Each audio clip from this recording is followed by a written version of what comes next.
What's up, everybody? It's your boy Kenny Okoye, and I'm back with another video, bro. Today, we're going to be talking about Paulo Costa and Sean Strickland. This fight is interesting because I feel like when both fighters go against the top of the top, they kind of slack, except for Sean Strickland and Izzy. That was one rare instance. But other than the Sean Strickland-Izzy fight, Strickland's best win is probably a Mavov and maybe like a Boost, who has like 1 round endurance. And then with Costa, his best wins are probably Rockhold, Yoel Romero, Uriah Hall, people like that. So both of them at the top, I feel like it should be an interesting matchup. First point I want to emphasize for Sean Strickland, he does all his best work coming forward. If Sean Strickland is on the lead foot and you are backing up, 9 times out of 10, he's going to defeat you. He showed that against Mavov. He showed that against Izzy. If you're moving backwards, Sean Strickland will easily dismantle you and pick you apart. Sean Strickland's biggest kryptonite so far in his UFC career is if he's fighting fighters with forward pressure. When you fight with forward pressure against Sean Strickland, he's not able to implement his teep kicks. He's not able to parry his shots as good with his Philly shell stance. He needs to be on the front foot for it to work.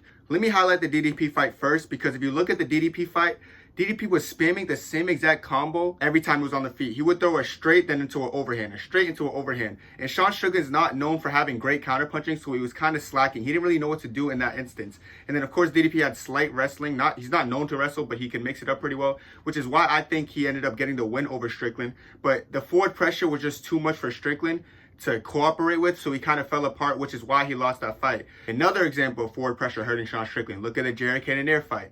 Jared Cannonier and Sean Strickland are both good boxers in the division. They're both not typed to shoot for takedowns or any of that, but the reason Jared Cannonier had success and won over Sean Strickland was because the forward pressure. He had enough forward pressure to make Sean Strickland not be able to implement his game plan of just walking you down and jabbing you, because if you bring the forward pressure to Sean, he kind of folds, he kind of breaks. Last example I'm going to just point out real quick is obviously the Kamaru Usman fight. I know that fight was at 170, but Kamaru Usman was literally toying with this guy. I'm talking about like uppercutting, dancing on him, shimmying, doing all this stuff just because he was using forward pressure to cancel his entire game plan. Sean Strickland just doesn't do well against fighters who are going to walk him down and walk him forward. Now let's talk about Paulo Costa, who does exactly that. Look at Paulo Costa's fight with anybody, bro. He's always constantly on the front foot. Against Uriah Hall, when he TKO'd him, he did it from accumulations of punch. He got his back against the cage because he was walking him down and then unloaded on him. Against Yoel Romero, he was walking him down, destroying him. That's why he had all those big moments against Romero, because he was walking him down. Paulo Costa is literally known for just having an overwhelming aggressive presence, and he tries to use that to implement his game plan. That's literally the perfect style to beat Sean Strickland. That's why I feel like in this fight,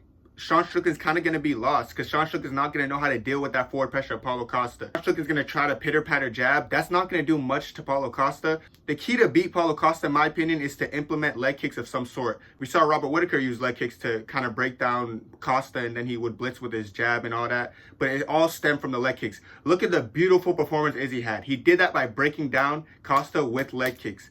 Sean Strickland is not known for throwing leg kicks at all. He's very heavy in his boxing approach, which is why I feel like it's just not going to be a good matchup for someone like Strickland. So if he's not going to be able to implement leg kicks on Paulo Costa, it's not going to do much. It's not going to hinder Costa. It's not going to stop him from coming forward. The more the leg kicks, the more hard it is for Costa just to implement his game plan of walking forward. And since Sean Strickland doesn't have that, I really feel like Paulo Costa is going to be able to pull away with this fight. It's a 5-round fight, which makes it more interesting for me. Like, I do think Sean Strickland has the slight edge in endurance.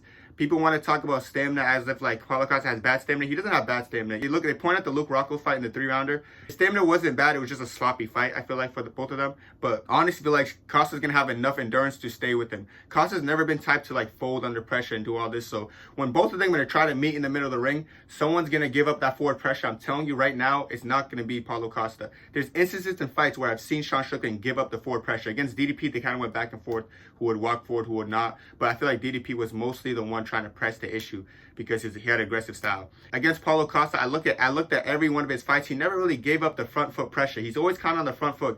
And another big thing for Costa I really want to emphasize is his body kicks. Costa has some of the biggest body kicks like in the middleweight division. And Sean Strickland, to beat his style, is not even to throw leg kicks. Because one thing I'll give Sean Strickland credit for, he's very good at checking his leg kicks or just not being there when you throw the leg kicks. But the body kick is the perfect adjustment to switch it up against someone like Sean Strickland, because with that Philly shell stance he always does, he's ready to sporadically block his face, or he's ready to get his knee up. And if he can't do either, because the body kick is right dead in the middle, and I just don't see him doing well with the body kick like that. So that's another advantage I give to Costa. And another thing I'm going to say, this fight is 100% going to go to decision in my opinion, because I feel like both guys don't really have knockout power. Yes, Paulo Costa has a bunch of TKOs in the UFC from accumulation of body strikes and punches.